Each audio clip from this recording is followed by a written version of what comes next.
অনুভূতি তীব্র। আগামী রোববার থেকে সোমবার বৃষ্টি শুরু হতে পারে বলে জানিয়েছে আবহাওয়া অফিস। এ নিয়ে বিস্তারিত জানাতে আমাদের সাথে রাজধানীর আগারগাঁও থেকে যুক্ত হচ্ছেন জাহিদ হাসান। জাহিদ, রাজধানীতে গরমের তীব্রতা কেমন অনুভূত হচ্ছে, বিস্তারিত জানাবেন। রাজধানীর ঢাকায় এই জাতীয় সংসদ ভবন এলাকায় এই মুহূর্তে তাপমাত্রা রয়েছে 33 থেকে 34 ডিগ্রি সেলসিয়াস, কখনো 33 কখনো 34 ডিগ্রি সেলসিয়াস। তবে যেটি অনুভূত হচ্ছে সেটি হচ্ছে 41 ডিগ্রি সেলসিয়াস তাপমাত্রা অনুভূত হচ্ছে।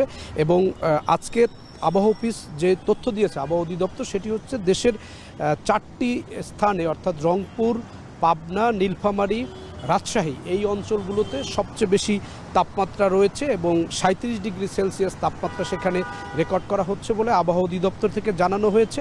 এবং যেটি বলা হচ্ছে যে তাপমাত্রা যা রয়েছে তার থেকে 5-6 ডিগ্রি বেশি তাপমাত্রা অনুভূত হচ্ছে এবং ভ্যাপসা গরমের তীব্রতা এবং এর তাপ বেশি অনুভূত হওয়ায় ভ্যাপসা গরমের তীব্রতা বেশি থাকার কারণে মানুষের মধ্যে অস্বস্তি রয়েছে।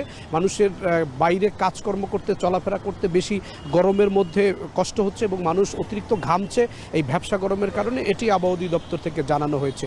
এবং যেটি আবহাওয়া অধিদপ্তর বলছেন যে আগামী সপ্তাহের শুরুর দিকে অর্থাৎ রোববার সোমবারের দিকে বৃষ্টিপাত হতে পারে, সেটি অল্প বৃষ্টি হতে পারে অথবা মুষলধারে বৃষ্টি হতে পারে। তবে তারা ধারণা করছেন তাদের কাছে যে তথ্য উপাত্ত রয়েছে তাতে রোববার সোমবারের মধ্যে বৃষ্টিপাত হতে পারে। রাজধানী ঢাকায় ছুটির আমেজ এখনও রয়েছে। সড়কে যানজটের সেই যে পুরাতন যে চিত্র, সবসময় কর্মব্যস্ত যে ঢাকা, সেই চিত্র এখনও ফিরে আসেনি। সেই ঢাকা এখনও ফিরে না আসলেও সড়কে যানবাহন চলাচল রয়েছে। তবে গরমের তীব্রতা রয়েছে ঢাকার বাইরে কাজ করতে গেলে এবং সড়কের মধ্যে দাঁড়ালে গরমের তীব্রতা বেশ অনুভূত হয় এবং যে তাপমাত্রা রয়েছে তার চেয়ে বেশি অনুভূতি থাকার কারণে মানুষের মধ্যে বেশি ভ্যাপসা গরমের যে প্রভাব সেটি পড়েছে এবং অস্বস্তিকর পরিবেশও রয়েছে। একই সঙ্গে মানুষ অতিরিক্ত ঘামছে এবং যার কারণে মানুষের মধ্যে শারীরিক যে দুর্বলতা সেটিও দেখা দিচ্ছে।